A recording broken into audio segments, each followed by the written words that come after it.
Pagsasalaysay ni Kapitan Agustin. Panahon ng 1982. Lugar, Nangaklan. Ito ay patungkol sa isang kapitan na nagtatanga ng kakaibang agimat na nagmula pa sa kalikasan. Si Kapitan Agustin ang nirerespeto sa kanilang lugar, mapatao man yan o mapakakaibang uri ng nilalang. Simulan natin ang kanyang kwento magmula sa kanyang pagkabata hanggang sa lubusang pasukin ng kanyang tungkulin sa kanilang barangay. Magandang araw sa iyo, iho. Maaari ba akong makikain? Gutom na ako. Malayo-layo na rin kasi ang aking nalakbay. Tandang-tanda ko ng mga panahong yon. Kumukuha ko ng panggatong para sa aming abuhan. Nang dumating ang isang estrangherong matanda. 12 anyos pa lamang ako noon. Kaya naman sa gulat ko sa kanyang biglang pagsulpot, ni hindi ko man lamang naramdaman o kahit na ang kunting kalusko sa kanyang paglalakad papalapit sa akin. Lolo? Nakakagulat naman ho kayo. Pagkain ho ba? Naku po, wala naman po akong dalang pagkain dito. Pero sa bahay po meron. Kung gusto nyo po pwede po kayong sumama sa akin. At doon po pwede ko po kayong ipaghain ng pagkain. Pasensya ka na, iho, kung nagulat kita. Sige't sasama ko sa iyo. Maraming salamat, iho. Habang pasan-pasan ko ang mga panggatong sa aking balikat, nakasunod naman sa aking likuran ng matanda. Bakas ang gutom sa kanyang muka habang pawis na pawis dahil ng mga oras na yon ay katanghaliang tapat. Inay, nandito na po yung mga panggatong. Ilalagay ko na po rito sa ilalim ng abuhan. Sige lang anak, ilagay mo na riyan. At ako nang bahalang magsaayos ng mga panggatong na kinuha mo. Sino yung matandang kasama mo, anak? Pasensya na po, inay, sinama ko na po rito sa bahay natin. Nagugutom daw po kasi siya. Wala naman po kung dalang pagkain dun sa pinagkuhanan ko ng mga panggatong. Kaya kung po pwede po, inay, ipaghain ko na lang po siya sa may mesa. Sige anak, ipaghain mo ng pagkain. Nandoon ang ulam na paksiw. Kaawa-awa ang tsura ng matanda. Naaalala ko tuloy si Itay sa kanya. Dagli akong sumandok ng pagkain at tinilagay sa may mesa. Samantalang si Inay ay kumuha naman ng isang pitsil ng tubig. Maraming salamat sa inyong mag-ina. Walang pag-aalinlangan ninyo kung tinulungan. Napakabuti ninyo. Walang anuman po yun. Kahit naman po siguro sino kung nakakakita ng tulad ninyong nagugutom. At saka kung may pagkain naman dyan, bakit po hindi tumulong, di ba? Ano ho bang pangalan ninyo? At saang lugar ho kayo nanggaling? Ang pangalan ko ay Lolo Elyong. Malayong lugar ang pinanggalingan ko. Maaari ko na ho bang kainin ng pagkain ito? Ang dami niyo ho kasing tanong, Inay. Hayaan na po muna natin siyang kumain. Pinapanood lamang namin ni Inay ang matanda sa kanyang pagkain hanggang sa lubusang matapos ito na muling nagwika sa amin ang taos puso akong nagpapasalamat sa inyong mag-ina. Ano nga bang iyong pangalan, iho? Agustin po ang pangalan ko. Agustin, wag na wag mo itong kalilimutan. Mahalaga ang sasabihin ko sa iyo. Ano po yon? Magiging isa kang kapitan balang araw sa lugar na ito. Ikaw ang mamumuno sa inyong sityo at dahil sa iyo, mas marami ang magbabago sa iyong pamumuno. Maniwala ka sa akin, iho. Ang lahat ng sinasabi ko sa iyo ay walang halong kasinungalingan. Parang malabo naman ho yata ang sinasabi ninyo. Samantalang kabaliktaran po yun sa pagkatao ko. Mahiyain po ako at hindi po ako mahilig makihalubilo sa mga tao. Kaya malabo po yung sinasabi ninyo. Napasukin ko ang pagiging kapitan o politiko balang araw. Totoo po, Tatay Elyong, ang sinasabi ng anak ko. Mahiyain po siya. Kaya malabo po siyang maglingkod sa aming sityo balang araw. Sigat hindi ko naman kayo pinipilit na maniwala sa akin. Batang-bata pa si Agustin. Kaya hindi pa ninyo natutuklasan ang tunay niyang abilidad.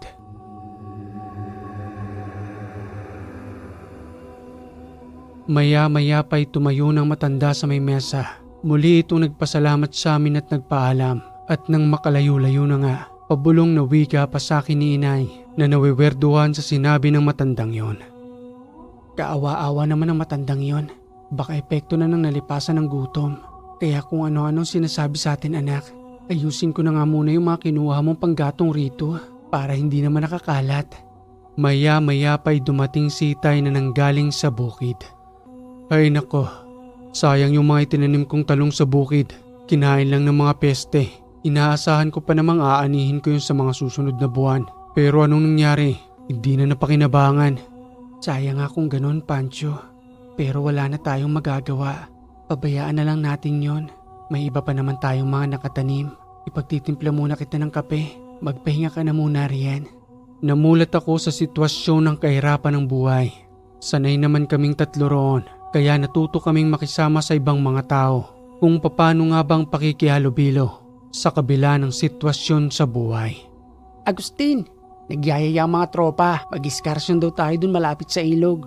May mga dala na nga silang prutas eh. Halo-halo na. May mangga, may pinya, at kung ano-ano pa. Nanggaling sa mga magsasaka nilang magulang. Kaya nga nagmadali ako nagtungo rito eh. Para ipaalam sa'yo kung sasama ka sa amin. Naku, magpapaalam pa ako kay nanay at tatay. Yun ay kung papayagan ako. Lalo na ngayon napeste ang mga tanim ni tatay. At wala rin akong madadalang prutas para doon. Nakakahiya naman yatang sumama. Anong hiya-hiya ang sinasabi mo? Kaya nga magkakaibigan tayo, di ba?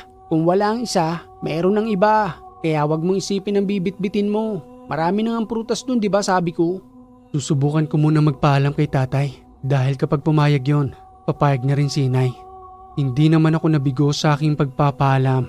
Sumang-ayon naman ang dalawa. At sa pagdating nga namin sa ilog, habang abala ang bawat isa sa paliligo, may nangyaring hindi inaasahan, ang pagkalunod ng isa sa aming kasamahan na nagtangkang lumangoy. Anong ginagawa nyo? Pinapanood nyo lang ang pagkalunod ni Ellie? Ni hindi nyo man lamang sinasagip? Kanina pa siya nagpupumiglas roon. Wala man lamang kayong pakialam? Dagli kong nilangoy si Ellie. At dahil nga sa unti-unting lumalakas ang agos ng tubig, sa bahagyang pagbagsak ng ulan, mas nahirapan akong habulin ito dahil sa magkaibang pagdaloy ng tubig na nanggagaling sa ilalim ng ilog. Kunti na lang, Ellie, maaabutan na kita. At nang mahawakan ko ang kanyang ulo, pilit ko siyang iniahon sa may tabi ng ilog. Kahit na nga hirap na hirap ako na kahit ako mismo ay unti-unting nalulunod. Anong naisip mo, Ellie? Bakit ka lumangoy? Hindi ka naman marunong lumangoy, di ba? Pasensya na, Agustin. Akala ko kasi kaya ko na eh.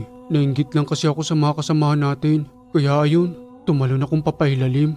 Pero hindi ko naman nakalain na malakas na pala yung pagdaloy ng tubig sa ilalim ng ilog. Kaya ayun, ang bilis kong napadpad. Hindi ko naman alam kung paano ko ipapadyak ang mga paa ko. Kamuntikan ka na. Pati ako muntik na ring malunod sa bigat mo. Sa muling paglapit namin sa aming mga kasamahan, nagsipagtawanan pa ang mga ito na ginagawang biro ang nangyari kay Ellie. At kung hindi pa kami dumating ni Uging, malamang sa malamang, pinaglalamayan na itong si Ellie. Ano ba namang ugali ninyo yan? Kamunti ka na nga ikamatay ng kaibigan natin ng pagkalunod. Pinagtatawanan nyo pa? Anong klase ba kayong mga kaibigan? Pasensya na, Agustin. Sabi kasi ni Ellie kayang-kaya niya na raw eh.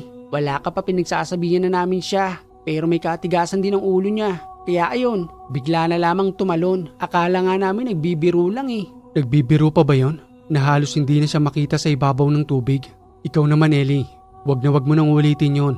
Ikakamatay mo yung ginagawa mo.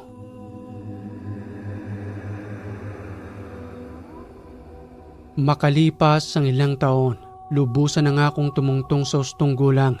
At sa hindi ko inaasahang pagkakataon, muling nagpakita sa akin ng matanda habang nandudoon ako na umiigib ng tubig sa may balon.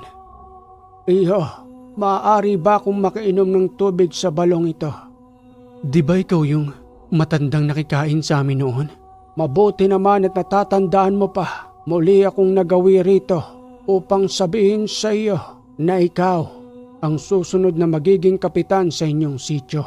Andiyan na naman ho tayo. Noon nyo pa ho sinasabi sa akin yan. Pero wala naman ho yatang katotohanan. 25 na ho ako. At magpahanggang ngayon kasinungalingan pa rin ang sinasabi ninyo. Hindi ako nagsisinungaling. Halika, tingnan mo ang bukal ng balong ito. May makikita kang isang medalyon na kinakailangan mo sa iyong pamumuno. Medalyon ho? Para sa aking pamumuno? Sa unang pagsipat ko sa balon, wala naman ang sinasabi niyang medalyon. Nakakaramdam na ako ng pagkainis sa matanda. Dahil para bang inuuto lamang ako nito upang muling makakain sa amin o kaya naman ay makainom ng tubig. Huwag niyo na nga ho akong utuin. Kung may kailangan pa ho kayo hindi ko naman ho kayo pagdadamutan. Nagugutom ho ba kayo? Hindi ako nagugutom, iho. Muli mong sulyapan ng balon. May makikita kang isang lumulutang na medalyon. At sa muli kong ang pagsulyap sa bukal ng balon, unti-unti akong may naaaninag. Isang lapad na medalyon na halos kasing laki ng 5 piso sa panahon ngayon. Ang dahan-dahang lumulutang na animoy naglalaro sa tubig. Yan na hubang tinutukoy mo, Lolo Elyong? Yan na nga iyon, ang medalyong luno ng Infinito de Dios. Dahan-dahan ko itong hinawakan. Kapansin-pansin ang pagiging malambot nito. Di tulad ng ibang mga metal na medalyon. Subalit kapag pumapatak ito sa matitigas na bagay, tumutunog ito na animoy bakal. Subalit kapag hinawakan mo, ay para itong goma na kayang-kayang baluktutin. Totoo ho ba ito, Mang Elyong? May ganito ho ba talagang medalyon? Ang lambot ho niya. Huwag ka nang magduda, Agustin.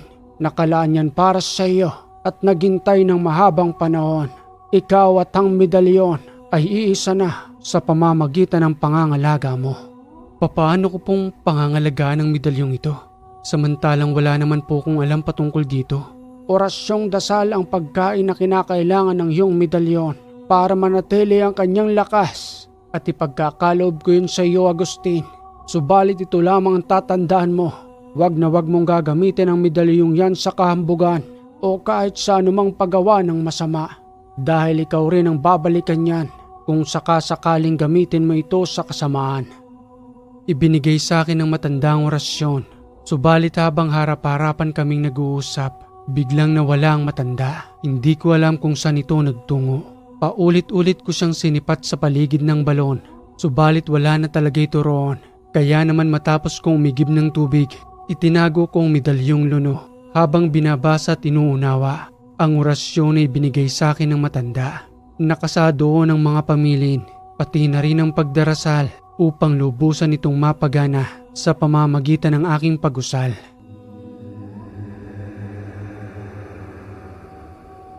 Anak, Agustin, bakit po itay? Samahan mo nga ako sa bukid. Kukunin lang natin ang mga hinani kong mais doon. Baka kasi mabasa pa ng malakas na ulan eh. Lalong bibigat yung sako sa pagpapasan. Nahantala ang pagbabasa ko ng mga oras na yon. Dagli na nga kami nagtungo ni Itay sa bukid. Kinuha ang mga mais na hinani. Inabot na kami ng hapon nang makabalik sa tahanan. At habang nagpapahinga, bumuhos ang malakas na ulan na may kasamang malakas na hangin. Ay mabuti na lang anak, hindi tayo inabutan ng ulan na ito.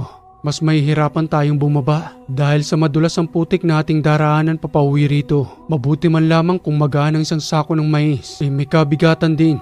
Oo nga po Itay, mabuti na lang talaga at nakauwi na tayo. Itay, may tatanong lang ako sa inyo. Naniniwala ho ba kayo sa medalyon? Medalyon? Oo naman, marami ang gumagamit niyan. Kahit nga ang mga bayani o ang mga nakaupo sa posisyon tulad ng mayor, kapitan at kung sino-sino pa. Pero nakadepende pa rin yan sa medalyong tangan anak. Yung iba kasing meron yan palamuti lang pala, walang bisa. Kaya kapag binabaril tumatagos din sa katawan. Bakit mo naman naitanong patungkol dyan? Kasi po Itay may nakuha po akong medalyon. Kakaiba po ito. Hindi po siya tulad ng ibang mga medalyon. Paanong kakaiba? Pare-pareho lang naman yan. Gawa sa metal. Yun na nga po Itay. Dapat nga ho gawa sa metal. Pero iba ho ito. Kinuha ko at ipinakita ko kay Tay. Manghang-mangha siya nang mahawakan niyon at paulit-ulit niyang pinipisil. Takang-taka siya kung paano nagkaroon ng lunong medalyon. Kaya naman napangiti ito nang muli niyang ibalik sa akin. Pangalagaan mo yan anak, bibihirang meron yan. At isa ka sa mapalad na pinagkalooban. Gamitin mo lamang sa kabutihan at wag na wag mong ipapakita sa iba dahil maaari nilang agawin yan sa iyo para gamitin sa kasamaan.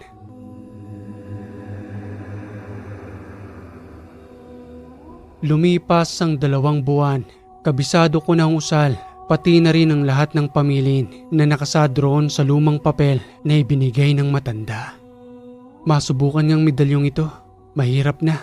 Baka tiwalang-tiwala ako na hindi ako tatabla ng bala pero tatagos pala sa katawan ko di patay ako. Mas mainam na yung sigurado. Dala-dala ko ang nakatagong baril ni Itay. Ipinagpaalam ko naman yun sa kanya upang subukan nga ang bisa ng medalyong luno.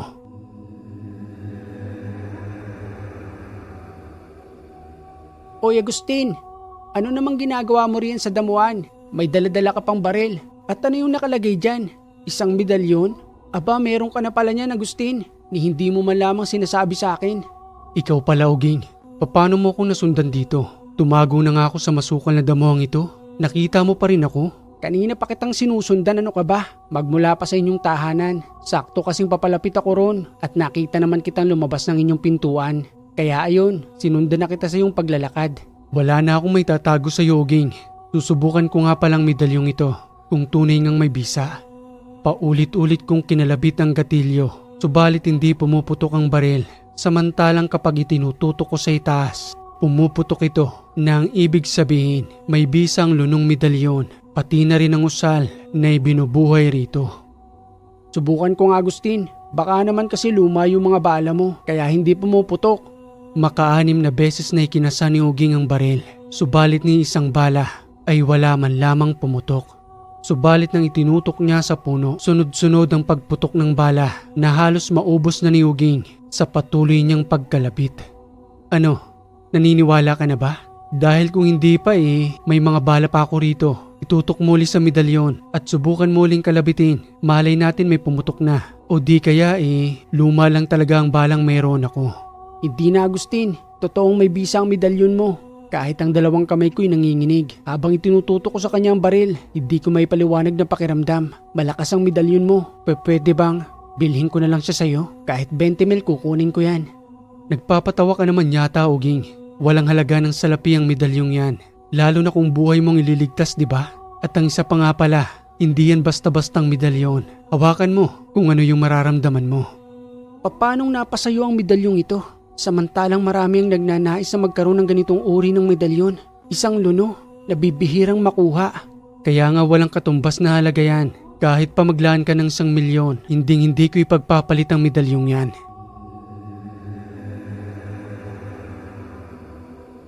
Makalipas ang 1 linggo, nagkaroon ng kasiyahan sa aming barangay dahil araw ng kafiestahan. Ang bawat tahanan ay mayroong salo-salo at may mga dayuhang nanggaling sa iba't ibang lugar, pati na rin ang mga kadalagahan na nagkalat sa bawat sulok ng barangay. Agustin, ang dami na namang magagandang dayuhang dalaga rito. At ang puputi nila nakakaayang tingnan. Kapag ganito talagang fiestahan ang sarap na magpalibot-libot rito. Hindi nakakapagod dahil sa ganda ng mga tanawin.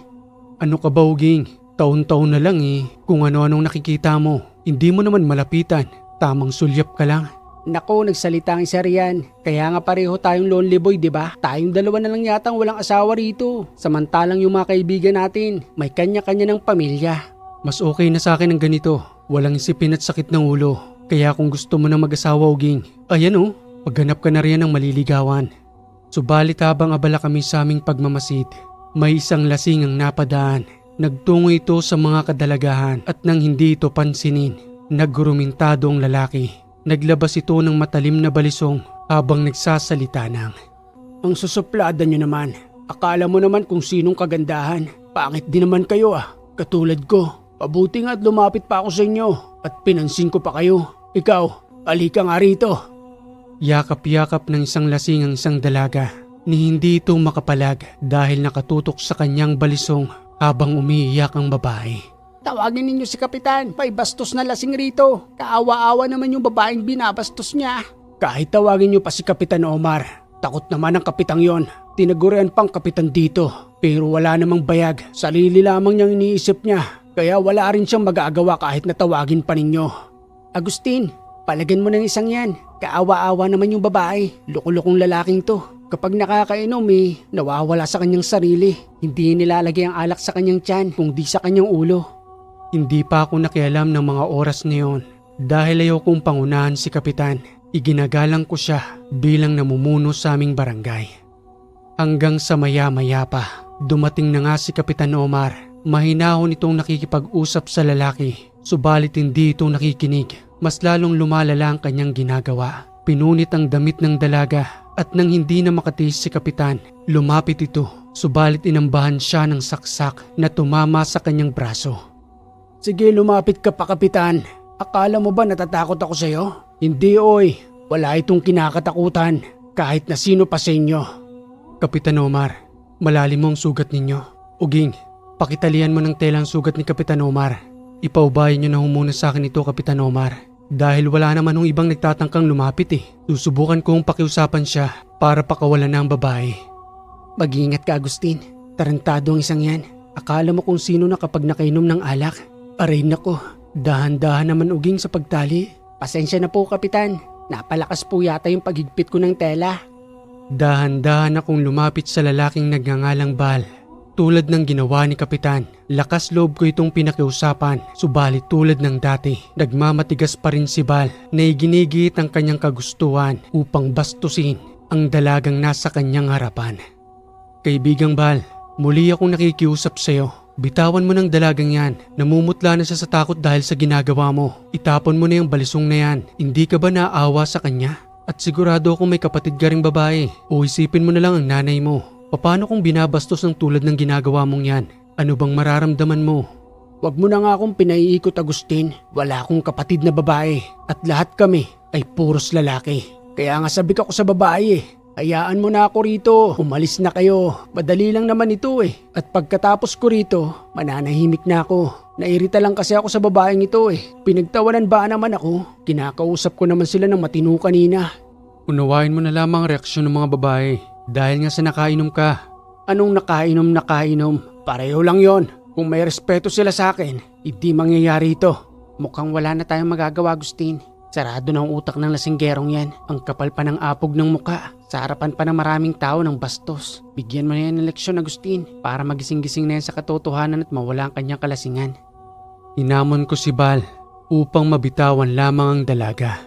Nang galaiti ito sa galit nang marinig ang mga sinabi ko habang nagwiwika sa kanya nang. Kung talagang matapang ka, subukan mo ko. Dahil ang alam ko bakla lang ang nagtatago sa likod ng babae. Hindi ako bakla. Ang yabang mo, Agustin. Tingnan lang natin kung hindi magkabutas-butas niyang katawan mo sa talim ng balisong kong ito. Itinulak ni Bal ang babae na naging dahilan ng paglayo nito upang lubusang makatakas sa kanyang braso hanggang sa tumakbong papalapit sa akin si Bal na nakahambang ang kanyang kumikinang na balisong at nang makalapit na nga ito sa aking harapan, nagsipagsigawan ang mga tao roon habang paulit-ulit akong inuundayan ng saksak sa aking tagiliran.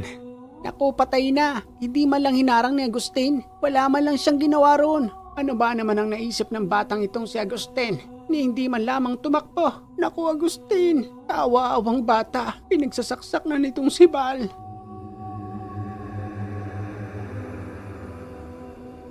Ano ka ngayon? Akala mo hindi ka sasantuin. Anong nangyari? Bakit niwala man lamang ni isang sugat ang tagiliran mo? Nakakapagtaka. Matalim naman ang balisong na ito. Nanlaki ang mata ni Bal sa nangyari at dahil sa kanyang pagkagulat, bahagya itong napatras upang maging dahilan ng pagtama ng aking kanang kamao sa kanyang muka. Aray nako. Yan ganyan nga, Agustin. Sige, suntokin mo pa. Hanggang sa mawala ng malay ang lasinggerong si Bal at nang magising nga ito kinahaponan, nandudo na ito sa selda ng barangay hall. Nawala na ang tama ng alak sa kanyang katawan. Umiiyak na nagsisisi habang humihingi ng tawad sa kanyang mga maling nagawa. Patawad po, Kapitan Omar. Hindi ko na po ulitin. Pati na rin sa iyo, Agustin. At sa dalagang nabastos ko. Alam mo, Bal, maling-mali ang ginawa mo rito. Tingnan mong sugat ko sa braso. Ang lalim. Dahil sa pagsaksak mo sa akin sa matalimong balisong. Ako bilang kapitan ng barangay nito, hindi mo na ako ginalang. Pati si Agustin pinagsasaksak mo pa. Pasensyahan muna tayo, Bal. Kinakailangan mong matuto. Inihintay lang namin ang pulis na susundo sa'yo. Doon ka muna magpepiesta sa loob ng bilangguan. Kapitan Omar, parang awa niyo na po. Huwag niyo po akong ipakulong. Magbabago na po ako. Hindi lang naman ako ang may gustong magpakulong sa'yo. Pati na rin yung dalagang binastos mo. Kung ako lang pwede pa kitang mapatawad. Pero yung babae, grabing kahihiyan ang ginawa mo sa kanya. Pinunit mo pa ang damit niya. Paano kang patatawarin ng babaeng yon? Gabi na nang makarating ang pulis. Sinundo na nga roon si Bal. Nagpatuloy ang kasiyahan sa barangay. Kahit na nga may sugat sa braso si Kapitan, tuloy pa rin ang kasiyahan at sayawan ng mga tao roon. Sambit pang wika sa akin ni Kapitan Omar nang kami na lamang ang nanduroon sa kanyang opisina. Patingin nga uli ng tagiliran mo, Agustin. Dahil hindi ako makapaniwala kung paanong hindi ka nasugatan. Samantalang kitang-kita ng aking mga mata. Paulit-ulit kang sinaksak ni Bal. Pero wala talaga ni isang sugat. Kahit nga lang sana galos Pero yung damit mo, nagkaroon ng mga hiwa at butas. Samantalang, mas malambot pa ang balat natin kaysa dyan. Hindi ko rin alam, Kapitan Omar. Kahit nga ako nagtataka Agustin, wag mo nang itago sa akin. May gamit ka, no? Anong gamit to ang sinasabi ninyo? Anting-anting, Agustin. Wag mong sabihin sa akin na wala kang alam patungkol doon. Dahil sa nangyaring yan sa'yo, pinag-uusapan ka na ng mga tao sa ating barangay. Kahit naman siguro sino mamamangha sa natunghayan nila. At dahil sa pangyayaring yon, nakiusap sa akin si Kapitan na kung maaari umano ay maging isa ko sa kanyang tanod upang mapanatili ang katahimikan sa aming barangay. Dahil sa noong mga panahong iyon, usong-uso pa ang mga katapangan, subalit wala naman sa disposisyon dahil na rin sa udyok ng mga barkada na wala nang ginawa noong panahon kung di manggulo, lalong-lalo ng mga kabinataan.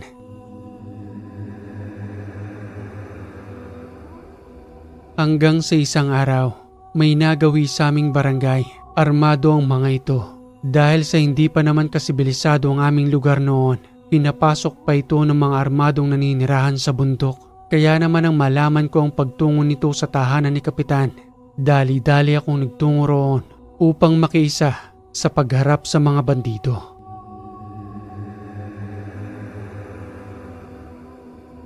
Kapitan, kasama ang barangay ninyo na magbibigay sa amin ng bigas. At kung wala man kayong bigas, pera ang ibibigay ninyo sa amin. Mabuting at ngayon lamang namin sinama ang barangay ninyo. Samantalang noon pa, iba't ibang sityo nang pinupuntahan namin para kunin ang aming kaparte sa kanilang barangay. Sabat na wika ako pa sa bandido kahit na may daladala pa silang mga barel na nakasakbit sa kanilang balikat. Makikisabat lang ho sa usapan ninyo. Parang hindi naman ho yata makatarungan ang gusto ninyo. Pinaghihirapan ho naming mga magsasaka mga pagkain dito. Subalit ang gusto ninyo, wala man lamang kahirap-hirap na nais ninyong kunin ng mga palay namin. Ano kayo, siniswerte? Aba, pumapalag ang isang ito. May kabigatan ang pagsasalita mo. Sino bang isang yan, Kapitan Omar? Baka gusto mong ibalato na lamang sa amin. Agustin, huwag ka nang makialam. Ibibigay na lang natin ang kagustuhan nila. Kaysa masaktan tayo rito, pati na rin ang mga kababayan nating naninirahan sa ating sityo. Napakamot ako ng ulo noon dahil sa pagsang-ayon ni Kapitan sa mga bandidong yon. Agad na kumuha ng palay ang mga ito. Kung saan nakatago ang mga inaning palay ni Kapitan, isinakripisyo niyang sarili niyang tanim para sa kaginhawahan ng iba. Ganito dapat palagi, Kapitan, kapag nagagawi kami rito, para naman wala na tayong mahabang pakiusapan. O ikaw lalaki, tumubi ka nga dyan. Hanggang sa lubusan ng magsipag-alisan ng mga ito, may kanya-kanyang pasan-pasan na sakong palay na kanilang kinulimbat sa sariling ani ni Kapitan. Kapitan Omar naman, bakit naman ho sumang-ayon kayo sa kagustuhan ng mga yon? Paulit-ulit na ho nilang gagawin yan at ito na ang araw ng kanilang simula. Pero kung nakipaglaban ho tayo, matatakot ho sila at hindi na nila ulitin yan. Agustin, wala akong tapang ng tulad ng sayo. At isa pa hindi na patalim ang dala nila, mga baril na. Maaari lang nila tayong tadtarin ng bala rito. At ang isa pa ayoko nang madamay ang ibang naninirahan sa ating sityo. Mali yung iniisip ninyo, Kapitan. Mas lalo silang madadamay. Alam niyo ho ba kung bakit? Dahil ang mga tarantadong bandidong yan ay babalik uli rito. Dahil sa inaasahan nila na muli kayong maibibigay. Paano ho kung wala? Doon na magsisimula ang pagpasok nila sa bawat tahanan ng mga taong naninirahan sa ating sityo. Hindi niyo ho ba naisip yun? Tulad ng sinabi ko sa iyo, Agustin, wala akong tapang ng tulad ng sayo.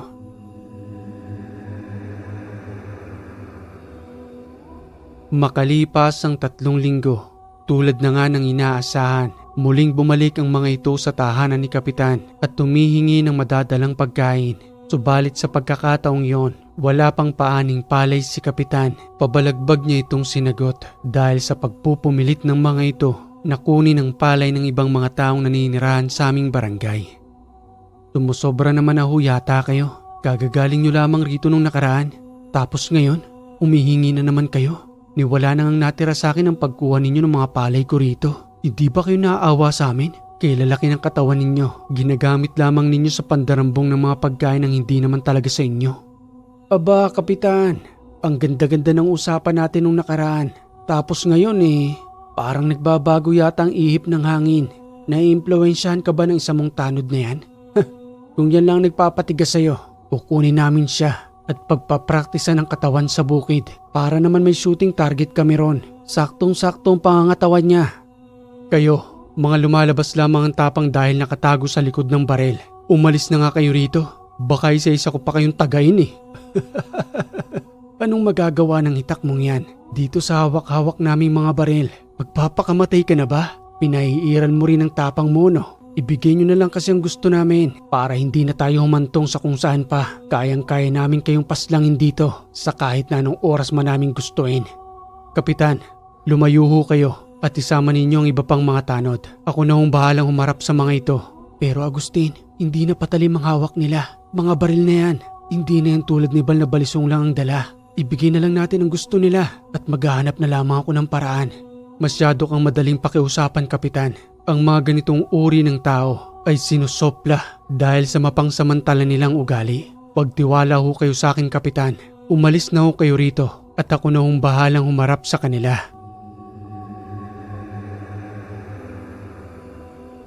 Kumpiyansa ako sa aking medalyong luno.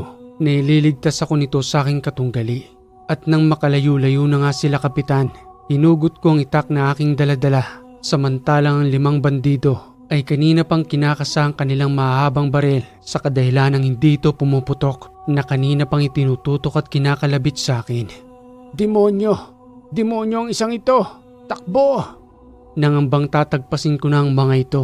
Dali-daling nagsipagpulasan ng takbo na animoy nakakita ng demonyo. Akala ko ba matatapang kayo? Mga bahag rin palang buntot ninyo. Itak laban sa baril? Huwag na kayong babalik rito. Kilalaki ng katawan ninyo. Hindi kayo magbanat ng buto. Matapos ang mainit na iringan, hinanap ko si Kapitan kung saan nagtatago. Nakita ko silang nandoon sa isang masukal na damuhan kung saan ay may isang malaking puno. Doon nagkubli ang mga ito kasama ng mga tanod. Kapitan Omar? Kapitan Omar? Wala na ho sila. Natakot ho yata sa itak na daladala ko. Sigurado ka ba, Agustin? Baka muling bumalik sila at maghiganti sa atin. Paano naman ho silang maghiganti? Wala pa nga ho akong ginagawa sa kanila Siguro naman kahit papano nakakakilala na sila sa barangay natin. Na kung sakaling papasok pa uli sila rito, ipatawag nyo lang ho ako, Kapitan, at ako nang bahala sa kanila.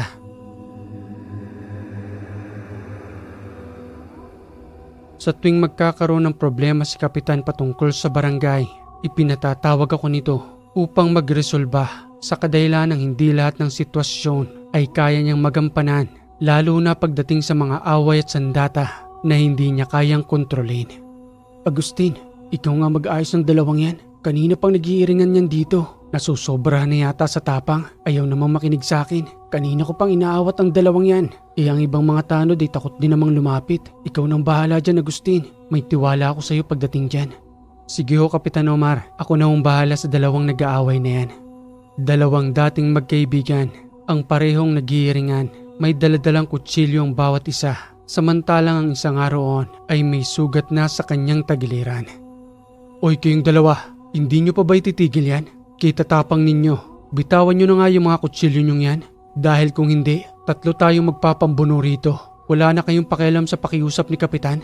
Walang mga respeto. O sige, sumugod kayo sa akin. Tingnan lang natin ang tapang ninyo.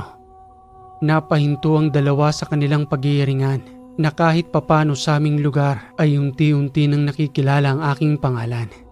Ito nang patalim namin, Agustin. Pasensya na. Iginagalang ka namin. Hindi na mauulit ito. Dapat lang, dahil kung ulitin nyo pa ito, may kalalagyan ng tapang ninyo sa aking dalawa. Magkaibigan pa naman kayo? Kayong dalawa pa ang magpapatayan? Dalihan nyo't kunin niyang si Tonton. Malaki ang sugat niya sa kanyang tagiliran para matahi kaagad sa ospital. Malubha ang naging tama ni Tonton, kaya naman nanatili ito sa ospital. Patuloy ang kanyang pagpapagaling. Samantalang itong si Ariel ay patuloy na humihingi ng kapatawaran sa pamilya ni Tonton. Patawad po, tita. Meron lang po kaming hindi pagkakaunawaan ni Tonton at doon po nagsimula ang away namin. Ano ba naman kayo, Ariel? Para na kayong magkapatid na dalawa.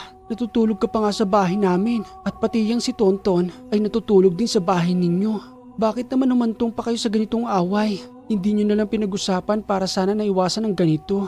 Alam mo bang maaari kitang ipakulong sa ginawa mong yan kay Tonton? Inay, wag nyo na pong ipakulong si Ariel.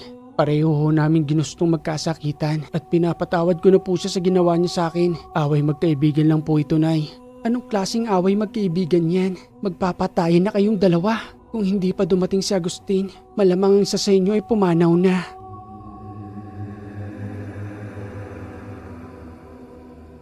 Makalipas ang ilang taong pagkakaupo ni Kapitan Omar sa pagiging kapitan, natapos ang kanyang termino at kinakausap ako nitong lumaban ng pagiging kapitan. Subalit tumatanggi ako dahil sa hindi ko nakikita ang aking sarili. Ngunit ang mga taong nasa aming barangay, isinisigaw ang aking pangalan na lumaban nga umano ko ng pagiging punong barangay. Sambit pang wika ni Omar na nagtungo sa aming tahanan. Ano ka ba, Agustin? Huwag mong sayangin ang pagkakataong ito. Gustong gusto ka ng mga tao rito at yung magiging kalaban mo, delikado tayo ron kapag siyang namuno. Pitaka niya lang pupunuin niya. Magiging kaawa-awa ang mga taong nandirito. Kaya kung ako sa'yo, Agustin, lumaban ka na. Andito rin ako sa likuran mo, tutulungan kita. Hindi ko po alam kung tatanggapin ko ang inalok ninyo. Hindi madali ang paghawak ng isang barangay. Isa pa ho wala naman akong karanasan patungkol dyan. Ipaubayan na lang siguro ho natin sa iba. O baka naman ay meron kayong ibang kamag-anak dyan na maaari niyong patakbuhin sa paparating na eleksyon. Agustin, lumaban ka na kasi. Wala kami ibang napipisil kung di ikaw. Ikaw lang naman ang sumusupil sa mga tarantado rito. Kahit na nga mga rebeldeng naliligaw sa barangay natin napapalayas mo. Paano na lang kung ibang manalo at makipagkuntsaba pa sa mga rebelde? Di labas-pasok na sa atin ng mga tarantadong yun. Dahil sa mga sinabing yun ni Uging, napilitan akong tumakbo sa pagiging punong barangay at sa pagkakataong yon, hindi ako binigo ng mga tao sa aming lugar. Ako ang nanguna sa bilang hanggang sa maihalal na isa ng punong barangay. Ayos, Agustin. Diba sabi ko sa'yo, hindi ka bibiguin ng mga tao rito kasi kilala ka nila at may takot sa'yo mga tao rito. Paano ba yan? Ikaw na ang kapitan ngayon na magpapalakad ng barangay natin.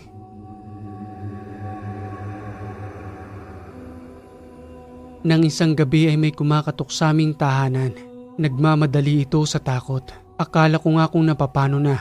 Dali-dali kong binuksan ang pintuan. Bumungad sa aking harapan ang matandang si Aling Gloria. Pawis na pawis ito na nagwiwika sa akin ng, Kapitan Agustin, pasensya na po sa pang-aabala ko sa inyo sa oras ng gabing ito. Ang apo ko po kasing may sakit. Ginagambala ho ng aswang. Ano ho? Tama ho bang narinig ko? Aswang? Opo, Kapitan Agustin. Sa katunayan nga po kanina pang pinapalayas yun ng asawa ko. Subalit pabalik-balik lamang sa aming tahanan. May kutob po ako na iyon ay si Aling Luz na matagal na naming pinagsususpetyahan. Dali-dali kong kinuha ang tabak at nagtungo kami sa tahanan ni Aling Gloria. Subalit sa pagdating namin doon, wala na ang nasabing aswang. Ngunit ang batang apo ni Aling Gloria patuloy pa ring nilalagnat. Kaya naman naisipan kong tawagin ng isang albularyo na maaaring makatulong sa amin. Hindi na ho natin ninabutan na Aling Gloria ang sinasabi ninyong aswang. Pero alam niyo ba kung saan ang tahanan ng pinagsususpetyahan ninyo? Alam ko ho kung nasa saan ang tahanan niya. Marami rin kasing nakakapagturo sa kanya rito na yun ngang si Aling Luz ang nag-iisang aswang sa ating barangay. Sige ho, tatawag ako ng albularyo. Kasi hindi ko naman ho magagamot ang batang yan. Wala naman akong alam sa panggagamot. Kaya ang kinakailangan ho natin ay si Mang Jun, isang magaling na albularyo.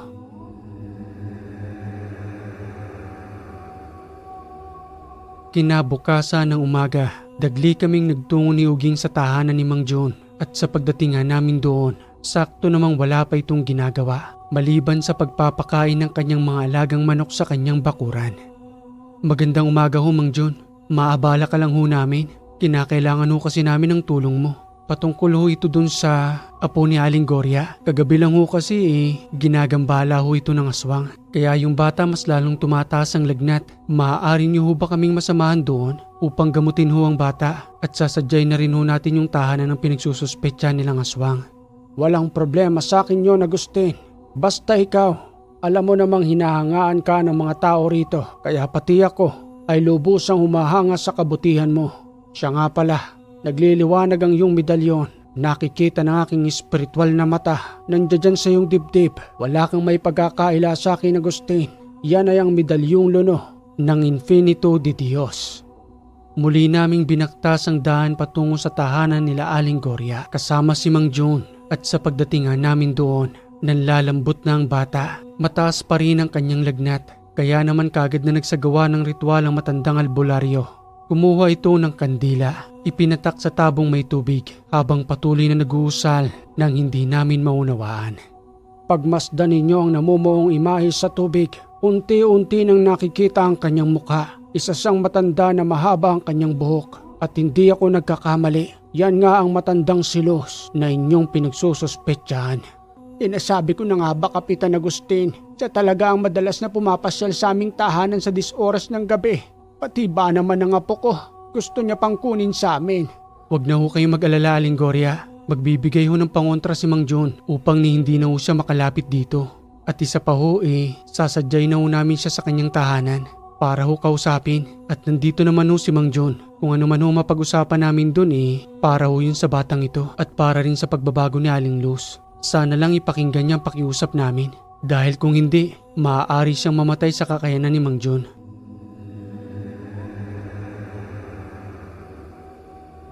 Matapos gamutin ng bata, bumaba ng lagnat nito. Saka naman nagkaloob ng pangontra si Mang June. Maya-maya pa, binaktas namin ang daan kasama si Aling Gloria patungo sa tahanan ni Aling Luz na nasa lahi ng mga aswang. Tao po, magandang araw. Naparito kami hindi para makipag-away, kundi para solusyonan ang nangyayaring ito. Umalis kayo sa tahanan ko, lalong-lalo ka na tanda. Hindi kami aalis rito hanggat hindi ka nakikipag-usap sa amin. Nandirito si Kapitan Agustin ang nakikiusap sa iyo na sana ay makipagtulungan ka sa amin. Hindi namin hangad na paslangin ka. Totoo ho yun, Aling Luz. Sa katunayan ho naparito ho kami patungkol dun sa bata. Yung apo ho ni Aling Gloria. Sana naman ho, Aling Luz, ay iwasan natin ang panggagambala sa mga tahanan. Kung sa nagdaang namumuno sa barangay, hindi ho kayo pinakikialaman. Pero dahil ako na ho ang punong barangay, may karapatan ho akong isaayos ang aking nasasakupan. Hindi pa huli ang lahat, Aling Luz. Alam kong naunawaan niyo ang sinasabi ko. Kapitan Agustin, ikaw pa lamang ang kumumpronta sa akin. Nauunawaan mo bang sinasabi ko? Hindi ako tulad ninyo. Nangangailangan ng katawan ko ng laman ng tao. Alam kong alam ninyo na aswang ako dahil sa matandang yan. Kaya nga ho kami nagawi rito. Para gamutin ka, isinama ko na ho ang matandang albularyong si June dahil alam kong siya lang makakatulong sa iyo. Kapag nalis na ho natin ang sumpa sa iyong katawan, lubusan na ho kayong makakalaya. Pati na rin ang barangay na ito ay mawawala ng takot. Hindi ako makapapayag, Kapitan Agustin, na sa tinagal-tagal ng panahon ng pananatili ko rito, ikaw pa lamang nakialam sa akin. Gusto mo pang bitawan ko ang lahat ng meron ako, ang sumpa ng aking mga magulang, pati na rin ang itim na bato na nasa loob ng aking katawan. Hindi mo kami naunawaan, Luz. Ang kagustuhan ng ating kapitan ay maisaayos ang ating lugar upang manatili ang katahimikan. Subalit kung magmamatigas ka, wala akong magagawa, Luz. Mapipilitan akong paslangin ka ayon sa aking kaalaman. Itigil niyo na ho yan, Aling Luz. Magpakumbaba ka na ho sa harapan ni Mang June. Nakikiusap po ako sa iyo. Ilang minutong nag-isip si Aling Luz. Paikot-ikot ito sa loob ng kanyang tahanan. Kapansin-pansin ang galaw ng kanyang katawan, pati na rin ang kanyang dalawang mata na kung saan-saan tumitingin na para bang naglalaro ito sa hindi ko malamang dahilan. Pabulong na wika pa sa akin ni Mang June patungkol sa ipinapakitang asal ni Aling Luz na animoy nawawala na ito sa kanyang sarili. Kapitan Agustin, mukhang mahihirapan tayong kumbinsihin ang babaeng ito. Matigas ang kanyang ulo at ang ipinapakita niyang asal ngayon. Nangingibabaw ang kanyang itim na pag-iisip at ang espiritu ng dyablo ay dahan-dahang pumapasok sa kanyang katawan. Muli ko siyang pakikiusapan at sana naman sa pagkakataong ito, pakinggan niyang pagpapakumbabang pakiusap ko. Aling Luz, kung ayaw niyo naman hong magpagamot, pakiusap ko sana na lisanin na lamang ninyong lugar na ito. Manirahan ho kayo sa kabundukan. Doon ho kahit papano maraming ligaw na hayop ron na pwede niyong gawing pagkain. Ang lahat ng tinutukoy mo, Kapitan, ay nagawa ko na. Subalit iba pa rin ang lasa ng laman ng tao. Mas masarap ito kaysa sa hayop. Lalong-lalo na kung bata pa na sariwang-sariwa pang pangangatawan na lalong nagbibigay ng lakas sa akin. Kapitan Agustin, hinihingi ko sa iyo ang paintulot. Tutudasin ko ng isang yan. Mukhang wala na siyang ibang kalalagyan dito sa lupa. Kinakailangan ko na siyang ihatid sa impyerno upang doon ay magsama-sama na sila ng kanyang mga amo. Hindi pa itong tamang oras, Mang Jun. Alalahanin mong kasama natin si Aling Gloria. Umalis na lamang tayo rito at kung sakaling muli tayong may mabalitaan na ginagambala ng babaeng ito, iginagarantiya ko sa iyo, Mang Jun, na ako mismo ang papaslang sa masamang nilalang na ito.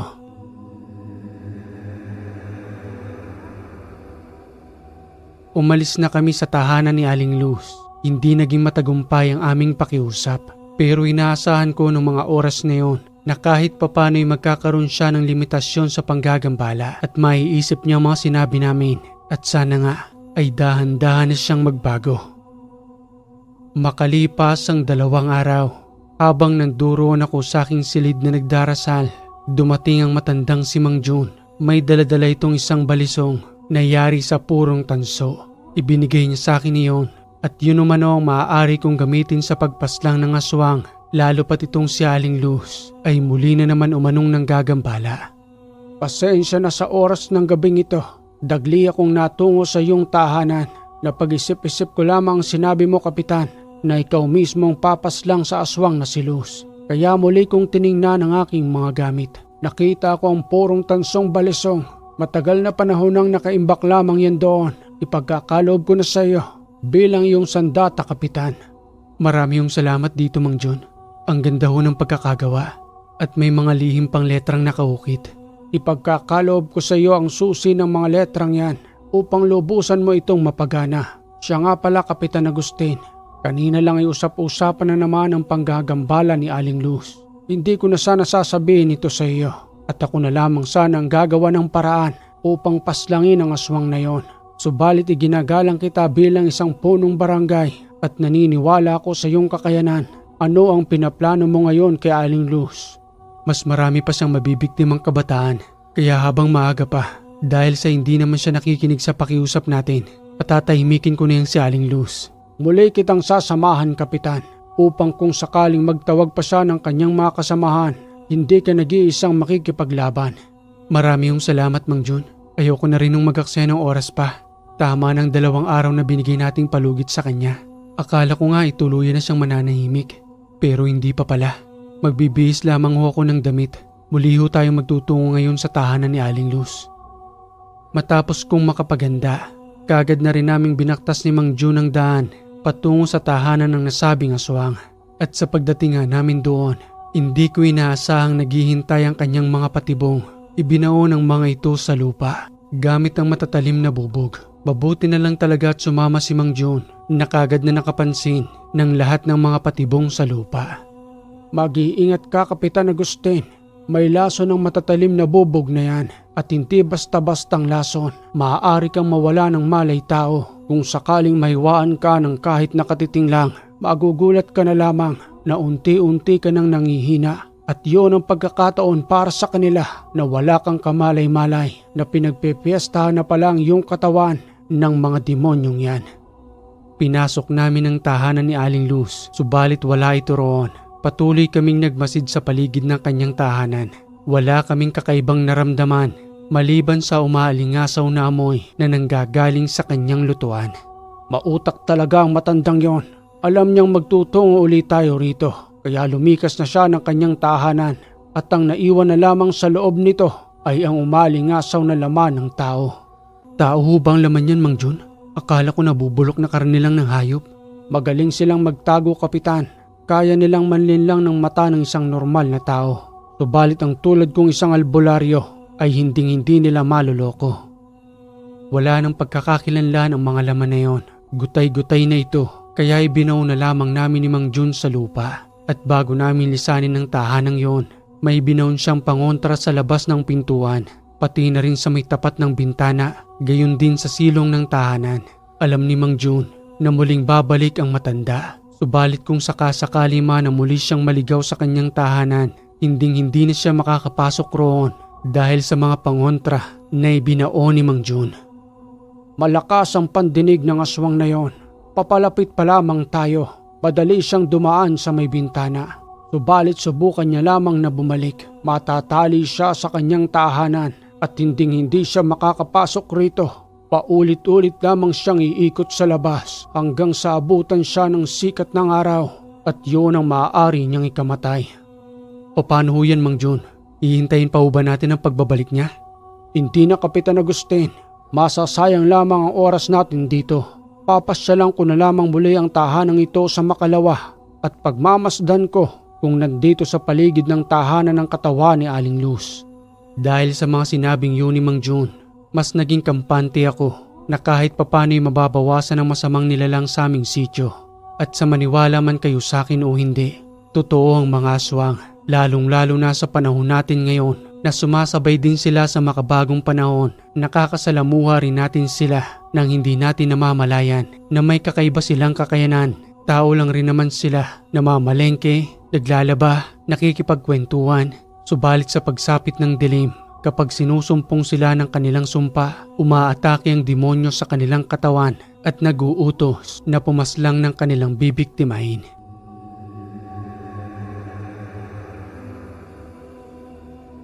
Araw ng Huwebes, umugong ang balita sa aming sityo na natagpuan ng katawan ni Aling Luz sa labas ng kanyang bahay. Nagsipagdatingan ng malalayo nitong kamag-anak. Matinding paghihinagpis ang aming inabutan ni Mang Jun sa kanyang tahanan. Sayang, Aling Luz, hindi mo pinakinggan ang pakiusap namin. Di sana magpahanggang ngayon ay buhay ka pa. Kapitan Agustin, napapansin mo ba ang kanyang mga kamag-anak roon? Tingnan mo ang 4 na kalalakihang yon. Aswang din sila at ang 2 pa roon ay animoy nagdarasal para sa anito upang humingi ng tulong sa kanilang sinasambang demonyo. Ni walang nakiramay na taga roon sa amin dahil alam nilang bali-balita na aswang nga si Aling Luz. Kaya naman ang nagduroon lamang ay ang kanyang mga kamag-anak na misteryosong bigla na lamang sumulpot na nanggaling sa iba't ibang lugar. Subalit bilang kapitan sa barangay, nagtungo ako sa kanyang tahanan kasama si Mang Jun upang iparamdam ang aming pakikiramay. Ngunit sa pagdating namin doon, alam ng mga ito na may kinalaman kami sa pagkamatay ni Aling Luz. Ikaw ba si Kapitan? At ikaw naman ang matandang si Mang Jun. Ang lakas naman ng loob niyong magtungo pa rito. Anong akala ninyo sa amin? Walang alam sa pagkamatay ni Luz? Bago pa man lamang nangyari sa kanya ito, paulit-ulit niya kaming sinabihan na kapag namayapa siya rito, wala kaming ibang sisisihin kung di kayong dalawa dahil kayo lang ang nagbabanta sa kanyang buhay. Ano pang sinisipat-sipat ninyo? Ang mga pangontrang binaon ninyo sa lupa? Wala na. Ipinahukay na namin at ipinatapon sa rumaragasang ilog. Kaibigan, ayaw rin naming mangyari kay Aling Luz yan. Kaya maraming beses namin siyang pinakiusapan, subalit hindi siya nakinig sa amin. Gumagawa pa rin siya ng kabalbalan sa aming sityo. Anong gusto mong gawin namin? Manahimik lang at pabayaan siya? Habang may mga magulang na naghihinagpis sa pagkawala ng kanilang mga anak? Kung sa matagal na panahon ay pinabayaan lamang siya ng nakaraang kapitan, pues sa akin ay hindi. Kaya nandito kami ngayon ni Mang Jun upang sabihin sa inyo na huwag na kayong magtatangka sa aming lugar. Dahil kung magkagayon, kaming 2 ni Mang Jun ang makakalaban ninyo.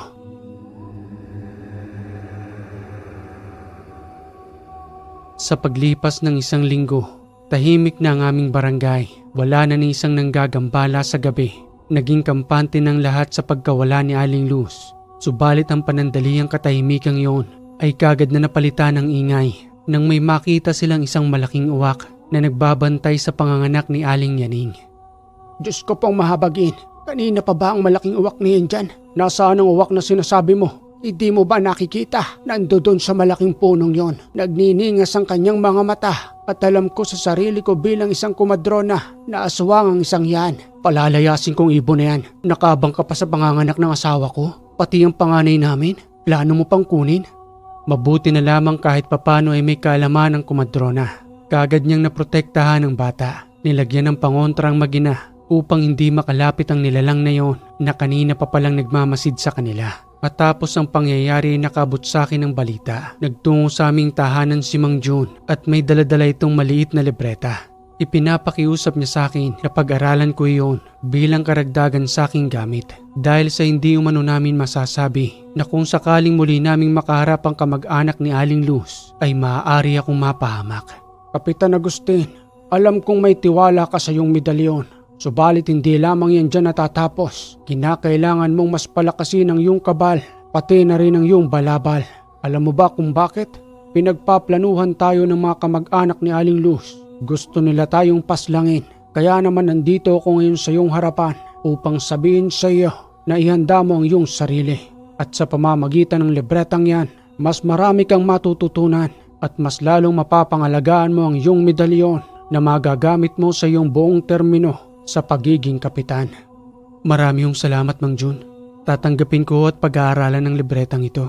Siya nga ho pala, nabalitaan niyo bang nakita nila sa panganganak ni Aling Yaning? Isa pa yun sa dahilan kung bakit nagtungo ako rito. Umaatake na naman sila sa ating sityo na para bang sa ipinapakita nilang aksyon ay hindi sila natatakot sa atin. Kaya naman muli silang nagpapatuloy sa panggagambala katulad ng ginagawa noon ni Aling Luz. Wala talaga silang kadala-dala. Talagang dumayo pa sila rito sa ating sityo. Matitikman ninyo ang galit ng kapitan kapag muli tayong nagkaharap-harap. Mahigit 1 buwan ko ring pinag-aralan ng libreta. Sinubukan ito gamit ang baril, pati na rin ang patalim. Totoo nga ang kabal na sinasabi ng matandang si Mang Jun.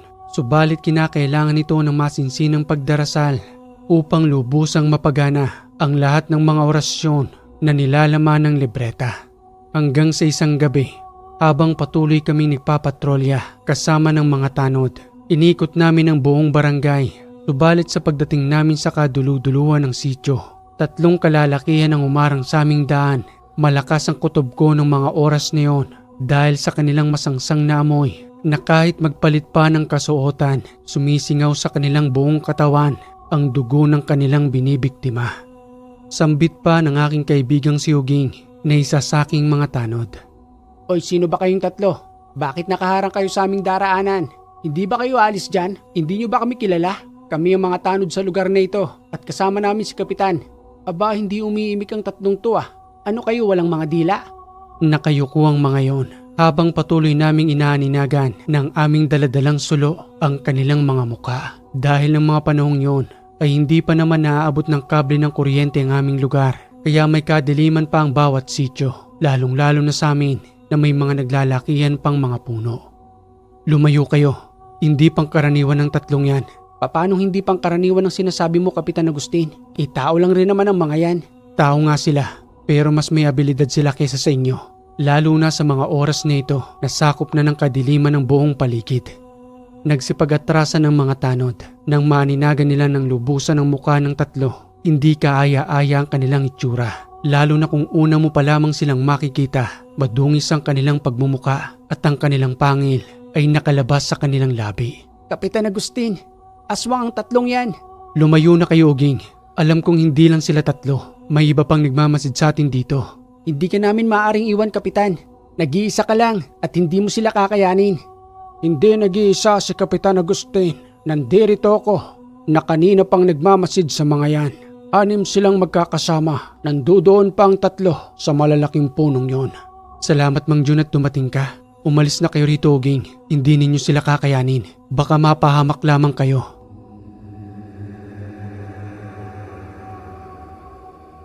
Nang makalayo na si Uging, doon nagsimulang magsalita ang isang nilalang. Kumpirmado, sila nga ang mga kamag-anak ni Aling Luz na gustong-gusto akong paslangin. Hindi na kami makapaghintay na makita ka naming walang buhay, Kapitan. At ikaw naman ang paglalamayan. Subalit wala silang makikitang parte ng iyong katawan dahil pagsasalu-saluhan namin yan bilang ganti sa pagpaslang ninyo sa aming kadugo. Kapitan, handa ka na bang paslangin sila? Dala mo ba riyan ng tansong balisong na maaari mong gamitin sa pagkitil ng buhay ng mga yan? Nakahanda ho ako, Mang Jun. Sa katunayan kargado ng usal ang buo kong katawan. Kaya malas lang nila. Bago ko umalis ng aming tahanan, inusal ko ang lahat na inkantasyon at ikinarga sa aking buong katawan. Magaling kung ganon. Lantara na ang panggagambala ng mga yan at ipinapakita nila ang kanilang sarili sa panahong ito. Palibasa na nanaig pa ang kadiliman kesa sa kaliwanagan. Tutuldukan ko na ang lahat ng kanilang kasamaan at ang iba pang magagawi sa ating sityo ay hindi natin palalampasin. Biglang sumugod ang isa roon. Gamit ang tansong balisong, itinara ko yun sa kanyang katawan hanggang sa maghumiyaw ito na parang nasusunog. Eliseo anak, bakit bigla kang sumugod? Hindi mo hinintay ang aking pag-uutos. Dagling namatay ang isang yun na nagngangalan palang Eliseo. Dahil sa ang tumarak sa kanyang katawan ay isang buhay na tanso na kargado pa ng iba't ibang uri ng usal na binuhay ng mga susi na ipinagkaloob sa akin ni Mang Jun. Galit na sila, Agustin. Ako nang bahala roon sa 3 at ikaw na ang bahala rito. Pag-iingat ka, tuso ang mga yan at agresibo silang paslangin ka. Dapat ka nang mamatay, Kapitan. Unti-unti mo kaming inuubos, magmula kay Luz, pati na rin kay Eliseo. Pagbabayaran mo ang lahat ng ito. Humiwalay sa akin si Mang Jun. Nagtungo ito roon sa nasabing 3, samantalang ang 2 sa aking harapan ay kanina pang nagngangalit. Sabay silang sumugod sa akin at ang pinupunterya nila ay ang hawak-hawak kong balisong na tanso na kanina pa nilang kinakalmot. Hanggang sa lubusan ko nga itong mabitawan. Napakalakas ng 2. Niwala na akong magawa ng mga oras na yun dahil sa hindi ko mahanap ang tansong balisong. Patas na ngayon ang laban. Wala ka ng patalim na kinatatakutan namin. Humanda ka. Akin ang ulo mo. Ibabaon ko sa puntod ni Luz upang makaganti siya sa kanyang pagkamatay.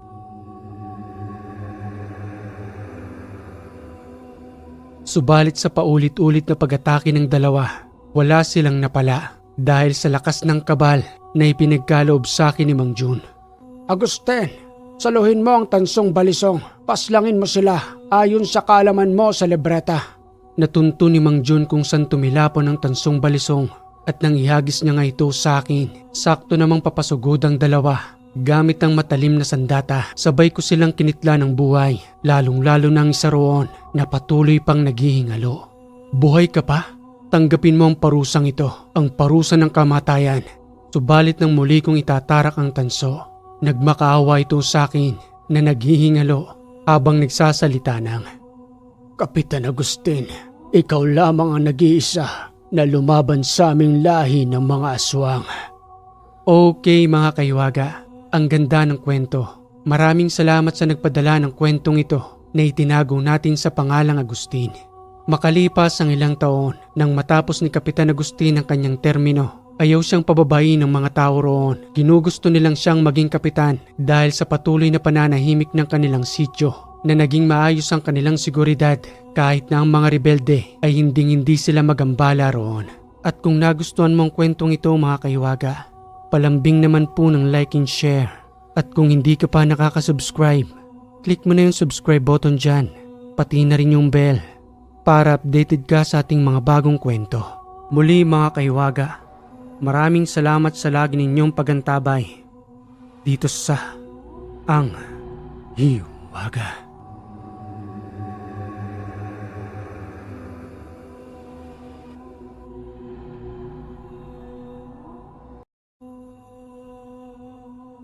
Pagsasalaysay ni Kapitan Agustin, panahon ng